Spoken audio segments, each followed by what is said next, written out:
Good afternoon, everybody. Hi, and welcome to our training session today on preventing shortfall for HCVs during a pandemic. We're happy to have you here today.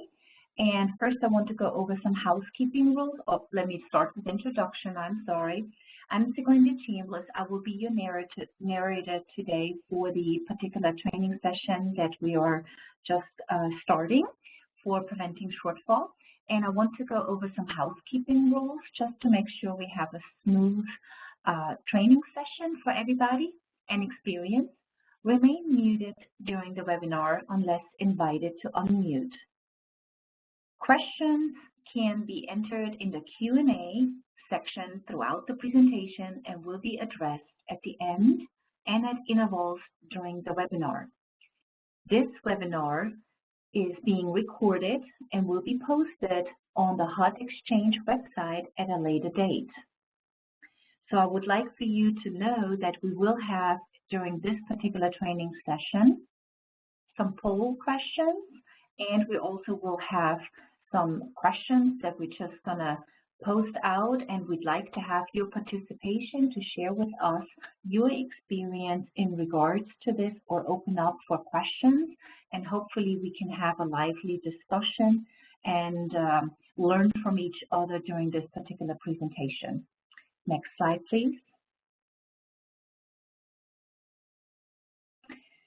So we talked about this is training for preventing shortfall in HCVs during a pandemic. Next slide. We have an agenda prepared. We will have introduction, determine your PHA's current contributors and causes related to shortfall, funding, tools and strategies for PHAs, and it has certain sections that we are addressing. Next slide, please. The overview on this presentation and discussion of the importance of understanding your housing strategy when facing a housing assistance payment shortfall. So this strategy and introduction will address shortfall presents housing agencies with several challenges.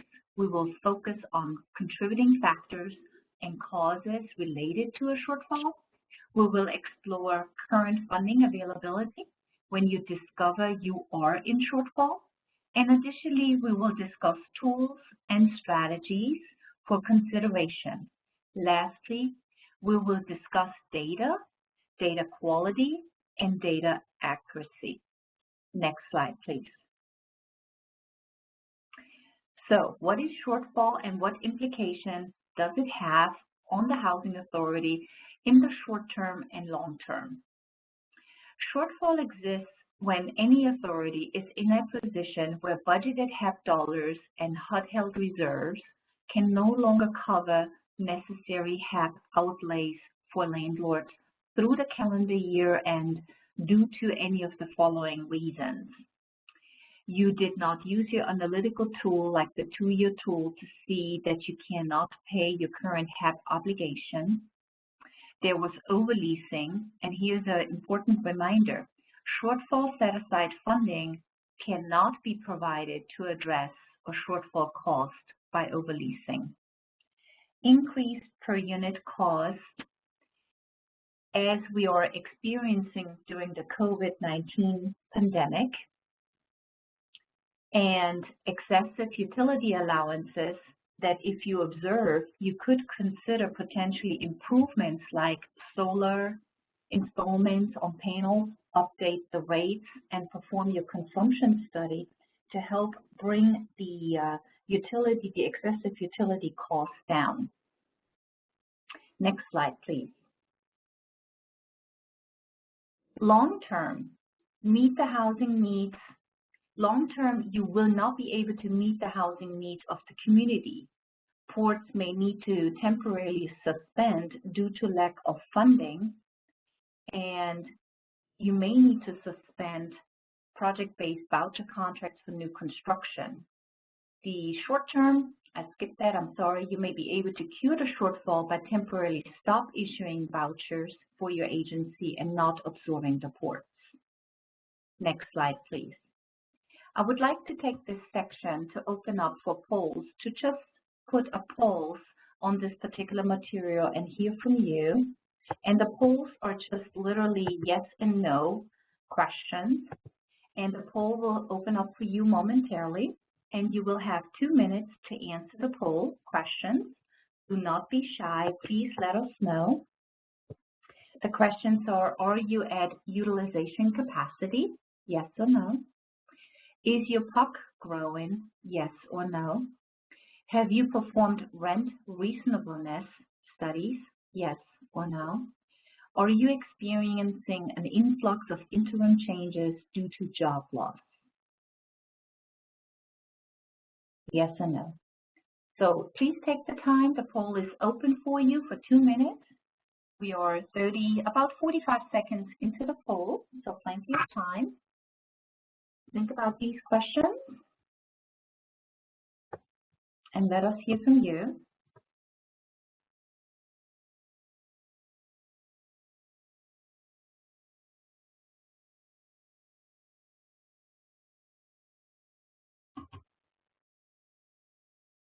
We reached the 1 minute mark, so plenty of time. So only 4 questions.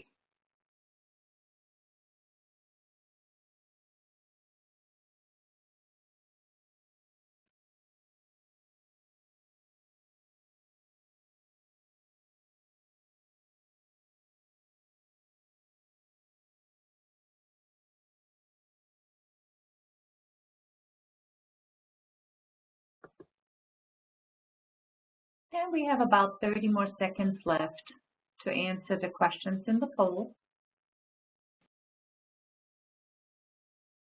And it will help us greatly if you take the time to just check the bubbles, yes or no, and then we will share the results with everybody. Few more seconds, 5 more seconds. All right, and thank you very much. The poll is closed, and we will now be compiling the results of the poll. It will take about a little over a half a minute to compile the answers. And once I have those answers, I will share them. You will see them displayed, and everybody will be able to see the results. All right, so no issue with utilization. PUC is growing. Yes, you have performed those rent reasonable studies, and you are experiencing an influx of interim changes, just like we were thinking. I really appreciate you having taken this time to participate in this poll. So now I don't want you to be shy. Next slide, please, because we are opening up for group discussion. We want to hear from you. Have you experienced a growing per unit cost, PUC, during the COVID-19 pandemic? And can you identify the causes? So please, don't be shy. Raise your hand. Let us know that you want to participate and share your experience with us and with your peers. We would like to hear from you. And then when I call you out, we will actually open up the mic and you will be able to speak up and share with us. Do we have anybody? It's really no pressure. These are your peers. If you're not quite ready, I understand. We can go deeper into the material as you think about these particular questions and then potentially share with us. So if we don't have anybody yet, that's fine. Moving on in the presentation. Can we go to the next slide, please?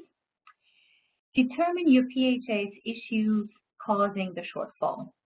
There are certain areas you need to explore to determine the cause of shortfall. And below are a few examples.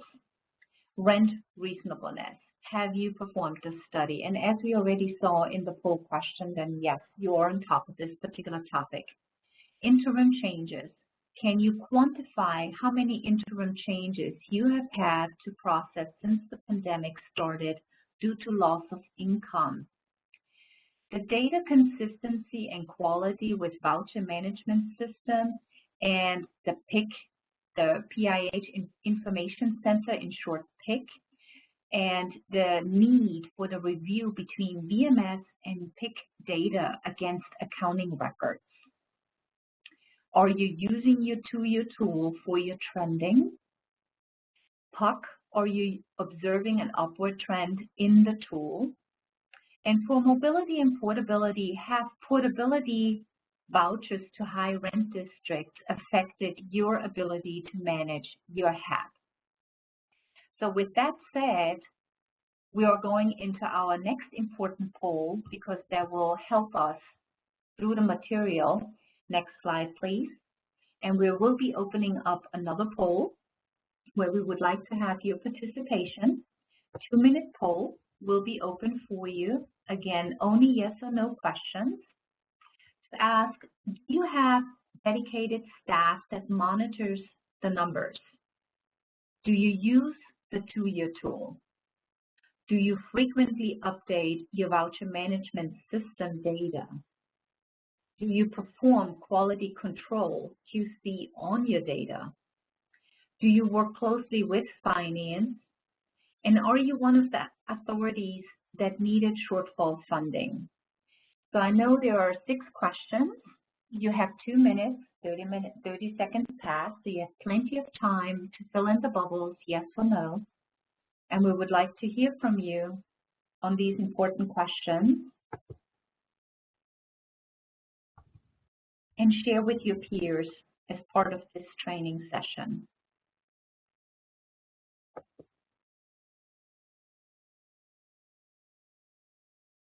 We're at the 1-minute mark, still plenty of time to fill in the bubbles. And again, we appreciate your participation. We're taking these important poll questions and we will share the results with you.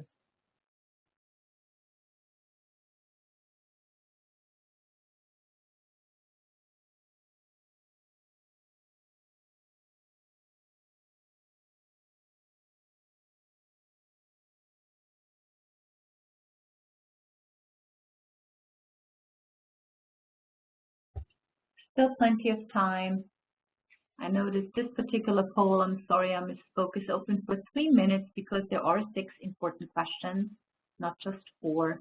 So there's plenty of time. We're halfway through to fill in the bubbles.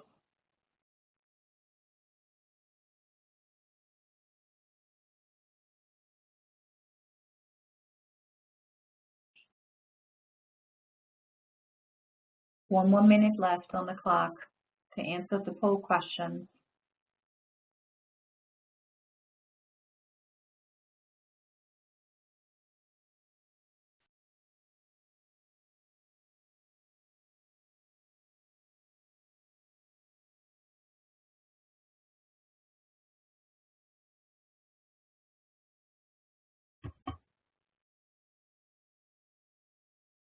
And we have 30 seconds left. Again, no pressure. Think about it. Help us identify.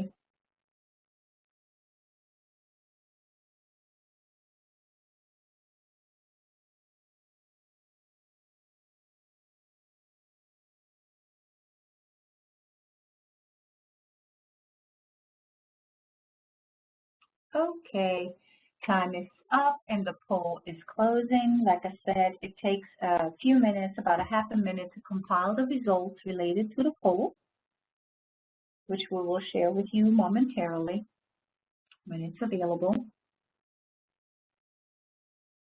And again, thank you.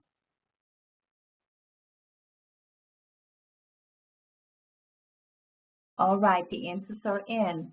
So yes, there is dedicated staff. Glad to hear. We really appreciate that you're doing that and working with your finance team.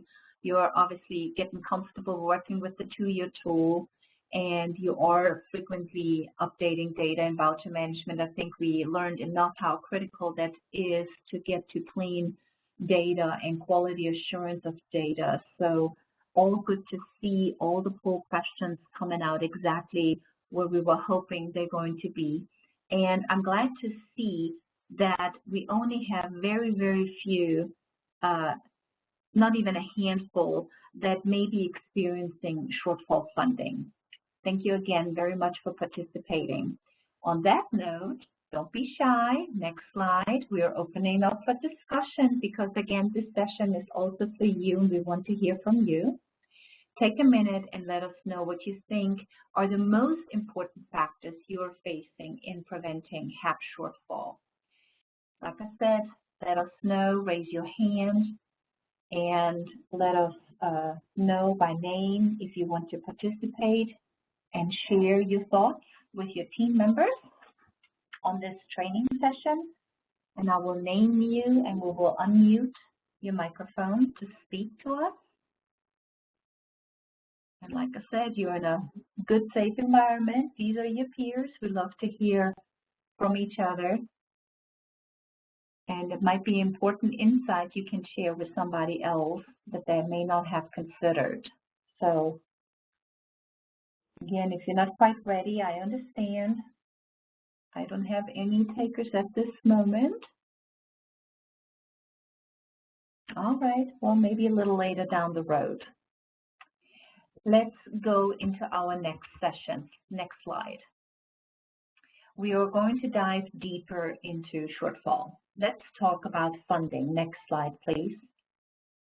All right, so there was a brand new notice that just came out, PIH notice 2021-10 on implementing of HCV funding, which includes set-aside funds for shortfall. It included many different topics, but all these have already expired. The one that remains open and has no expiration date is in regards to set-aside funding for shortfall. So please take a time to read this very important notice and see how it applies to you.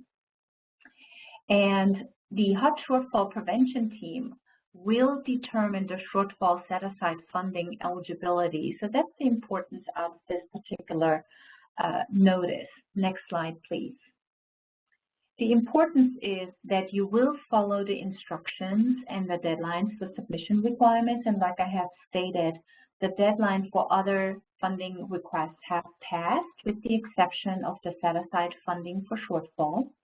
You would submit your application to 2021 shortfall applications at HUD.gov, and funds can only be used for intended purposes. Very important takeaway. Next slide, please. What we would like for you to do, to hear about, and what we are sharing is examples that we have actually received from the HUD shortfall team that they were able to share with us. And these particular samples came out of the state of Texas and HUD guidance when you encounter shortfall. The HUD shortfall prevention team uses a shortfall questionnaire to obtain information on financial condition and policies of the PHA, create a strategy for mitigation, and assess the amount of shortfall. The major categories that are used or checked, so to speak, are current conditions and project variables. This assesses if you're still issuing vouchers and vouchers issued, as well as payment standards, rent reasonableness, and last review of utility allowance. The EIV section reporting, this section reviews if discrepancies exist and if repayment agreements were executed and for how much. Financial information, this section will closely review your restricted net position, RNP, and unrestricted net position, UNP, and delinquent port receivables, and any cost savings that may be achieved through stopping the issuance of vouchers, and of course your attrition rate. Here you should also consider not entering new project-based voucher contracts for planned new construction. So those PVVs for new construction, you may need to put those on hold. Lastly, cost savings and estimates category to help with the offset to the shortfall. Next slide, please. When you go through this particular process, the next phase is the action plan. Once it is determined by the HUD shortfall prevention team that you are in shortfall, an action plan will be established for you. In the Texas sample, the following action items were included. The PHA to cease issuing vouchers to new applicants. The PHA to stop absorbing new portable families and bill until further notice. PHA to deny port-outs or movers to higher cost areas unless the receiving PHA will be absorbed. The voucher will be absorbed by that other PHA, but I do need to say, to preference here, HUD expects you to take the names down of those that may not be able to go due to lack of funding. And then when funding becomes available, as you see migrating through the shortfall process, and you are able to fund these vouchers, you must be able to then allow them to port and then pay for that HAP. You need to fully reconcile RMP with the FMC, the Financial Management Center, and ask receiving PHA to absorb the port-outs. Discuss with landlords and voluntary delay rent increases. Again, these were samples that were specifically addressing the issue with a Texas sample. Perform rent reasonableness, and use the PIC and EIV to uncover fraud and HAP overpayments. Next slide, please. The release from shortfall is the next phase. Once it's debriefed and determined that you can be released from the HUD shortfall prevention monitoring, there will be a debrief and additional tools provided to aid you through for the PHAs. In Texas, that was the following. Sample number 1, provide a separate 2-year tool with projections compared to VMS, which then reconciles within $3 for the RMP. Updated for VASH vouchers on the street and added additional PUC increase due to fluctuation in the PUC during the year. So the year was fluctuating very much so an average fluctuation was built into the 2-year tool to help with those numbers. Next slide, please. The second example, again provided a separate 2-year tool with projections including the vouchers on the street. HAP expense was compared against VMS, and the variance in VMS was due to not adding the retroactive expenses that needed to be added to VMS. Due to a falling PUC, the PUC was only adjusted by $1 each month, so they did not have as much issues there, and it was easier to adjust for the PUC. And the only additional provision made was for turnover in VASH. So they had a higher turnover rate or attrition rate leaving the program. The projection showed that the PHA will no longer be in a shortfall, and there was a release from oversight after these conditions had been met. Next slide, please. So, what else can you do? And what are additional tools for PHAs to consider to not encounter this issue? Let's look at the tools. Next slide, please. Ensure that you maintain consistency and clean data between the VMS reporting, the PIC data, and use the 2-year tool for trend analysis. The trend analysis area you want to observe in the 2-year tool are units under contract on the 1st of the month, the attrition rate and vouchers issued, the per month unit cost, is it increasing and why, and that's your PUC, and how many ports are not absorbed, and is the port number rising? It can give us very much insight to anything that is happening at the authority. And I see we do have somebody with questions, which I'll get to momentarily when I finish this particular section, and then we will hear the question, and thank you that you're raising the question. So in the tools, actually this is a good stop, the ports. we just addressed it. So before I go into additional tools and go further into, let's see if we can open up and have Mr. Christopher LaRoche to speak to us with the question, and hopefully we can address it right here. Yes. So my question is, will HUD ever intervene and force a receiving PHA to absorb ported vouchers if the receiving PHA is not at risk of shortfall and the porting PHA is at risk or in shortfall? So can you repeat the first part of the question? I did get the second part, Christopher.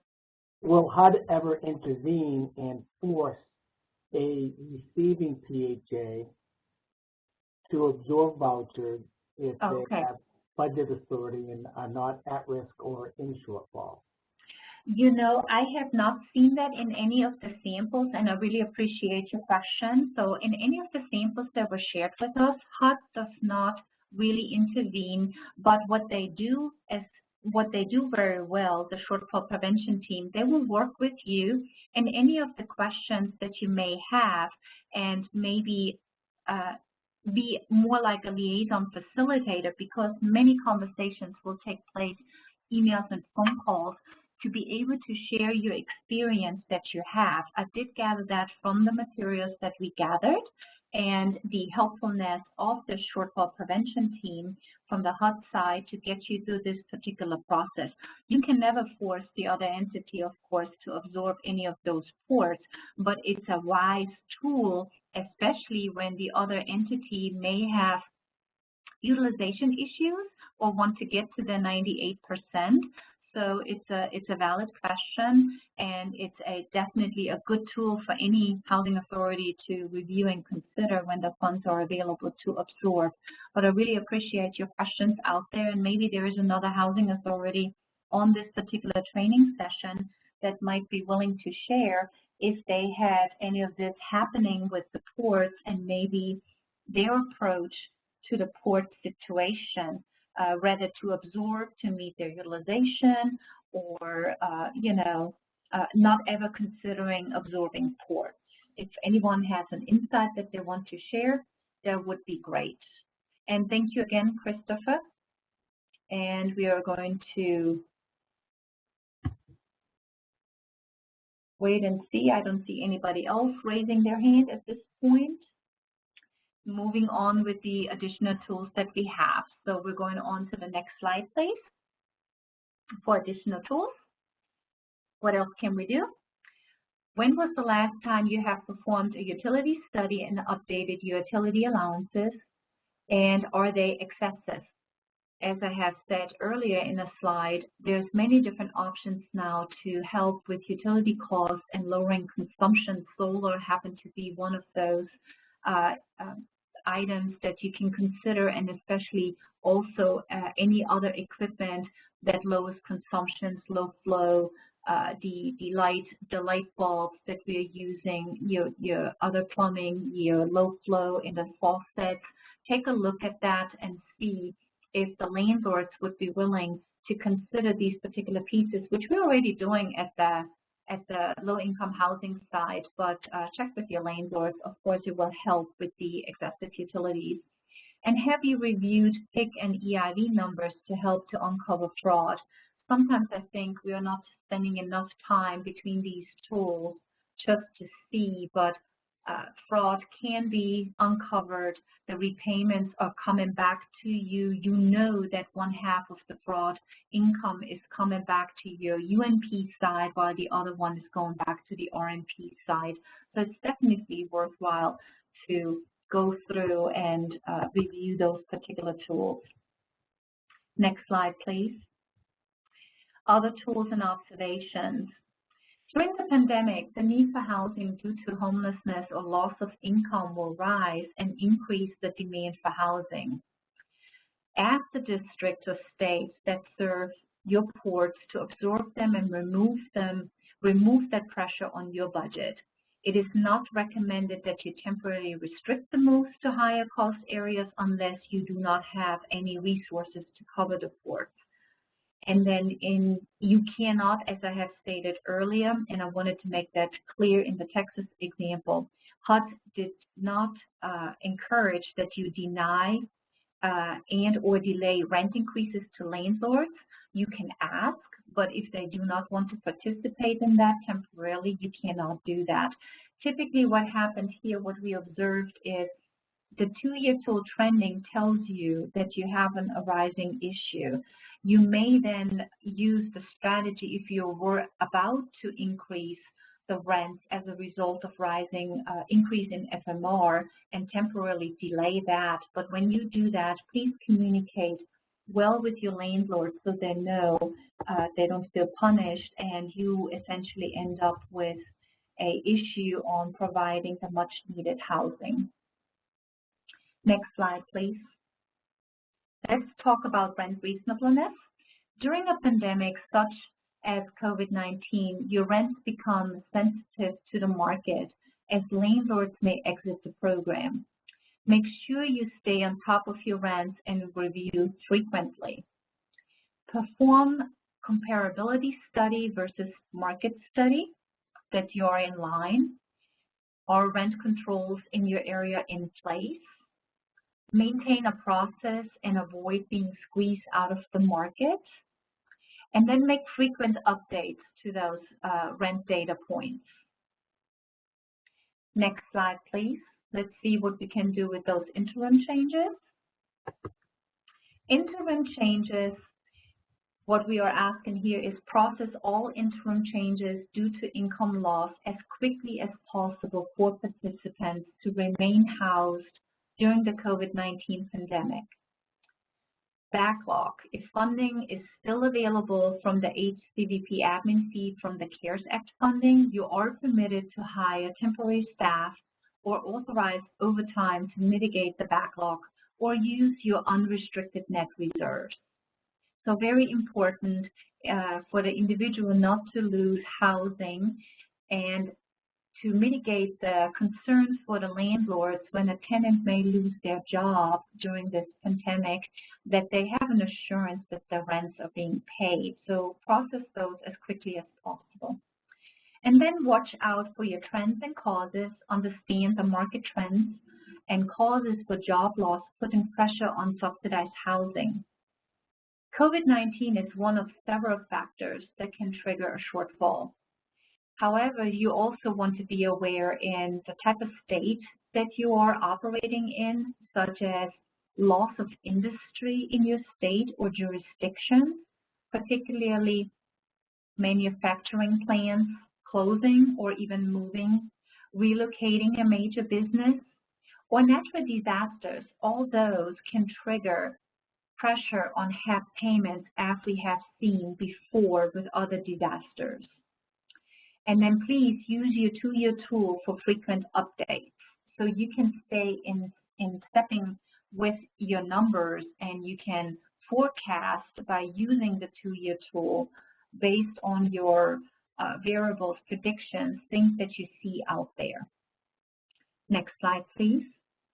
I told you, not a dull moment. We are having a discussion. We want to hear from you.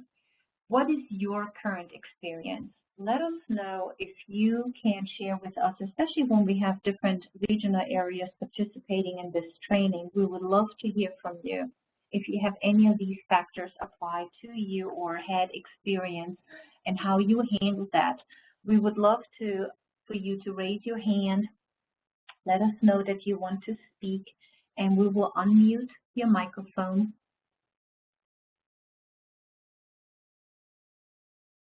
Again, nothing to be concerned here. These are just your peers. We'd love to hear from you.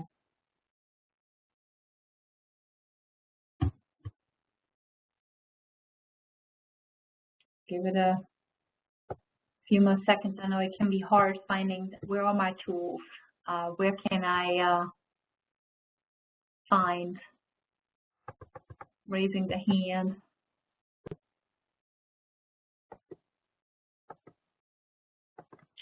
All right, if we are not having anybody, I understand. Maybe before we are closing the session out. So let's look at the next slide in closing. just some very important reminders to consider. Next slide, please. For utilization, especially in the voucher management system, we're going to be talking system specifically now. In voucher management utilization, who monitors your numbers? How close are you to the budget authority for both values, number of units, and dollars? QC your data. Who checks your data and ensure accurate, timely reporting? Do you also have finance help you to evaluate? Frequently update to reflect current and accurate data. VMS is used by HUD to also calculate your need for HAP dollars. Clean and timely updated data is needed for you to receive the right amount of funds. Before shortfall is calculated, a review against VMS is performed.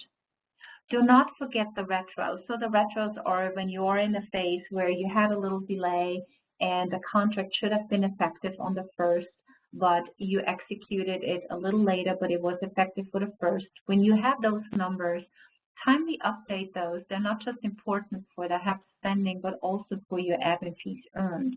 So do it timely, reflect the number of units on the lease and HAP payments in VMS, and are the related also the activity to retroactive contracts.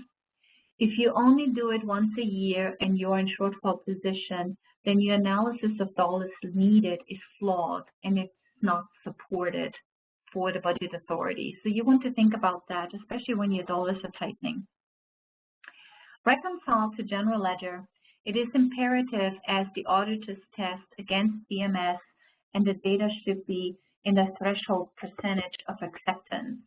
So do you work with the finance department? If you have not done that, and I highly recommend that you always look back to finance, help them reconcile with you, and keep clean audits in terms of the numbers, but also good updating in VMS. And you know HUD is migrating to essentially will be using PIC data to actually calculate budget authority. Next slide, please. Talking of PIC, in the PIH Information Center, so do you have any errors? HUD will soon use, as I have just said, the PIC data to calculate the funding. And if you're not current with PIC data and have errors, funding will be affected. QC the data, who completes the quality reviews on your team, ensure that the staff is trained and can help other staff to fix the data. Clean up the data as quickly as possible, of course, and who on your team performs this function? How often is it done? Do you need a third-party provider for this activity? Again, not doing the cleanup and QC of PIC data, inaccurate reporting impacts funding, and that is the bottom line. Next slide, please. Talking about the next tool, the 2-year tool. Adjust for attrition rate. What does that mean? Review how your voucher number for lease-up changes from month to month, and observe if your attrition rate goes down as families that experience job loss and change of income are less likely to leave the program. You can tell by the number of interim changes due to loss of income. That means that you will issue less vouchers and you do not run the risk of overutilization on unit months available. Understand your PUC. Your 2-year tool has a dedicated analytics page for you to play with this data. If you see an uptick in your HAP payments and sometimes increasing PUC, your ability to lease up goes down. Forecast tool. Use the 2-year tool to plug in your numbers based on current information so you can refocus on your staff's initiatives and request funding from the HUD Health Reserve or shortfall funding as needed, because again, HUD Health Reserves is your first tool, of course. You are not in shortfall position until the RMP and the HUD Health Reserves are depleted, but your 2-year tool is indicating that you will reach this particular shortfall at some time within that period indicated. Reminder, if you're over lease, you must use your UMP or another eligible source of funds. So you want to be careful. as long as you have your HUD held reserves, yes, you can lease more, but if you have no more lease funding, overlease will not be a good friend for you to, well, it seems punitive because you have to use your UNP. All right, let's see. Next slide, please. We're moving into a poll, and that is the last poll for today. And again, thank you for sharing your answers to the polls. This time it's a short 4-poll question. Does the 2-year tool help you in the decision-making process?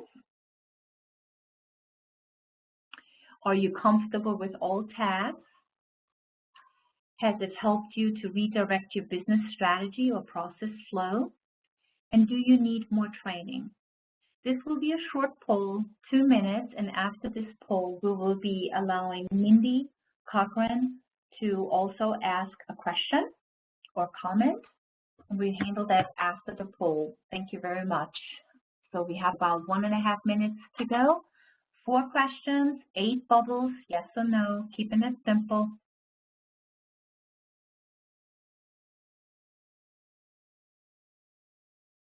And thank you for the poll participation.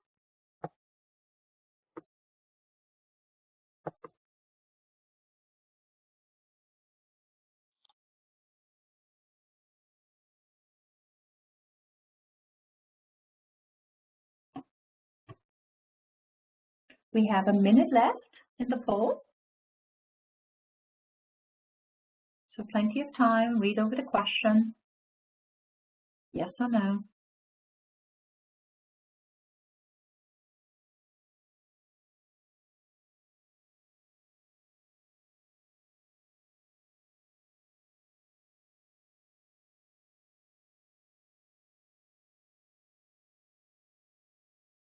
We have about 30 seconds left.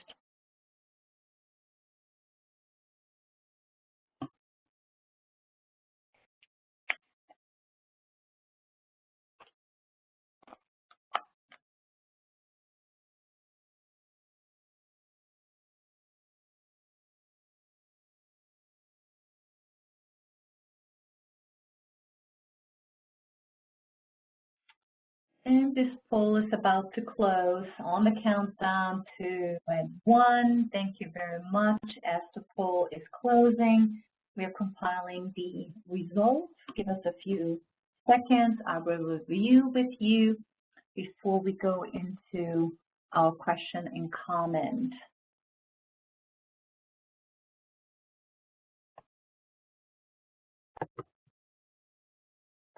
All right, we got the poll results. So yes, I'm glad to see that the 2-year tool is widely used. A lot of over one third of our participants are using it. Comfortable, not as much in the answers as I see. So here, be reminded there is, HUD has a great training section, which I have in my resources on the 2-year tool. Don't be shy to ask your neighboring housing authorities how they use it. There's plenty of training out there to get you comfortable with this particular tool. And then, has it helped you? Yes, I see that many use it to their advantage to help them redirect. And yes, you do want more training. I really appreciate that poll. I will give you additional resources for that. And now I would like to open up for Mindy and unmute her microphone. We are ready for you, Mindy. Hi, this is Mindy Cochran. I'm in Arlington, Texas. Just for future consideration on the 2-year tool, is it possible, or maybe it exists and I don't know it, is it possible to have an area to account for 0 HAP or abated units? And the reason I ask is we had a pretty significant storm here in Texas in February, and we had a lot of units go into abatement. In addition, because of the COVID waivers, we have people that would have rolled off of 0 HAP after 6 months that stayed on because of that waiver. And we have noticed that those 2 things have had a significant impact on our PUC. We've seen our PUC kind of going up and down a little bit, which is highly unusual. We should see it going up a percentage. And those are the 2 reasons that we've identified that are causing this abnormality in our PUC on the 2-year tool. So is there a way in the 2-year tool or a location where we could note that or adjust for that, other than manually, which is what we're doing now? Right, Mindy, this is an excellent question. So as a two-year tool user myself, I have not seen that section currently available, but it doesn't mean that the programmer cannot include that particular section, because you see, when you look at the intuition of this particular two-year tool, if you have a question, you want to see the analysis of it, most certainly with good programming, it can be done. I think at the end, there is also a question and answer section. This is something that should be shared with HUD and raised again. I don't know if you also have used your local HUD office by any chance for this particular question and consideration. Sometimes starting there first will also help before you, like you're saying, end up in a shortfall position, and see if we can get this improvement installed in the two-year tool. Excellent idea, definitely something hopefully that HUD will be able to do. They had this tool created over 10 years ago and refined it so much with so many helpful analytics. I would hope to see an improvement in that particular area, like you said, through disaster, especially through disaster, where those things can happen. Definitely worthwhile raising again. Really appreciate your question. Did anybody else have any questions before we are going to just about closing out? We have two more slides to cover, but I want to give everybody an opportunity to share with us or ask additional questions within the group.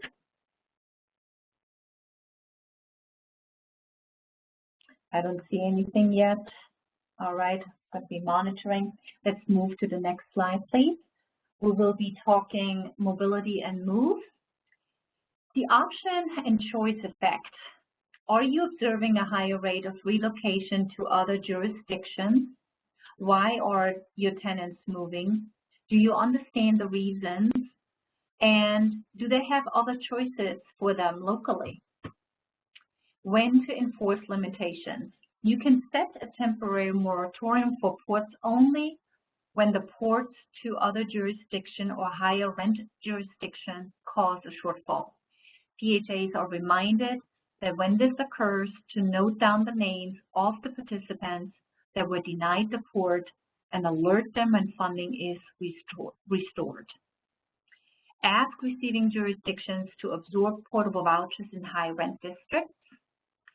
RAD through PBRA conversions after 2 years and mobility. So here, this is important. If you're in an agency that has converted the assets through RAD, have you conducted a survey to see if your tenants are still happy where they are today and will not vacate the RAD property and take advantage of the mobility? If you're already in a high utilization range, this can affect your ability to issue more vouchers, or you may have to limit the number of vouchers you might be able to give to tenants in a RAD property. Do not forget to revise your admin plan if you set those limits. So RAD conversions, those cities that have undergone asset reposition and have done these RAD conversions on the PBRA, the 2-year mark may be on the horizon or already has come. Make sure that you think about it hard, that you may have to set limits to not affect your other population and non-RAD properties from the ability to actually obtain a voucher for housing. Analyze your numbers and see how you need to adopt your processes to address the need for housing. So those were the items. All right, we have Mindy again. Mindy, so glad to hear from you again. Please ask your question. My hand's just not down, sorry. Huh?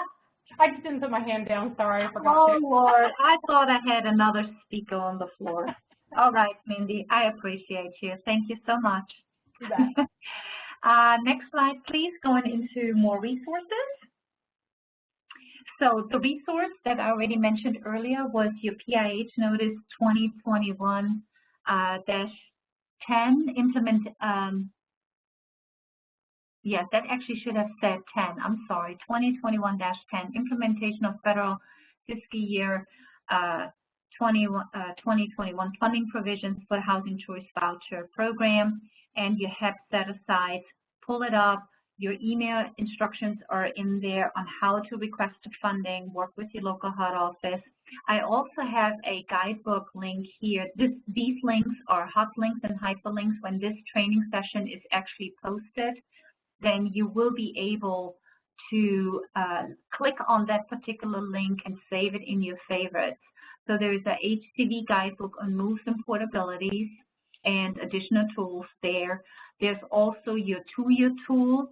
When you click under the programs for HCV on your two-year tool, that training material and the video that they show is excellent, and you can always, you know, ask, like I said, other super users and other housing authorities for more and additional insights.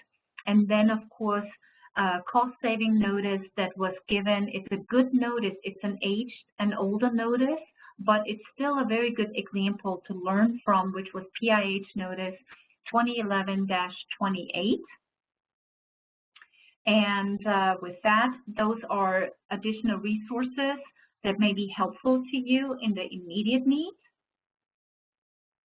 Next slide, please.